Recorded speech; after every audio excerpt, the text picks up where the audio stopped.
تاریخ انسانی کی عظیم ترین جنگ جس میں اتنے انسان قتل ہوں گے، ایک پرندہ اڑتا چلا جائے گا، اترنے کے لیے زمین پر اسے کوئی جگہ نہیں ملے گی جو لاشوں سے خالی، اور اس کا سب سے بڑا مرکز عالم عرب ہوگا۔ ویل للعرب، یہ حدیث نبوی ہے۔ اس کا سبب کیا ہے؟ اللہ تعالیٰ نے ایک بہت بڑی فضیلت عربوں کو عطا فرمائی۔ محمد عربی تھے صلی اللہ علیہ وسلم۔ بر عظیم پاک و ہند کے مسلمانوں نے اسلام کے نام پر ایک ملک بنایا، لاکھوں جانیں گئیں، ہزارہا عصمتیں لٹیں، کروڑوں انسانوں نے نقل مکانی کی۔ تاریخ انسانی میں اتنی بڑی ہجرت کا آپ کو سراغ نہیں مل سکتا۔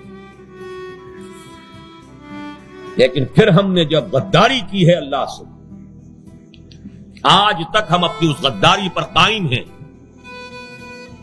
نتیجتاً سمجھ لیجئے کہ بقیہ 100 کروڑ میں سر فہرست مجرموں کی حیثیت سے مسلمانان پاکستان، برا نہ مانیے، آج روئے ارضی کی سب سے بڑی منافق قوم پاکستان میں بستی ہے۔ یہاں جو جتنا بڑا ہے اتنا ہی بڑا جھوٹا ہے، جو جتنا بڑا ہے اتنا ہی بڑا وعدہ خلاف ہے، جو جتنا بڑا ہے اتنا ہی بڑا خائن ہے، الا ماشاء اللہ۔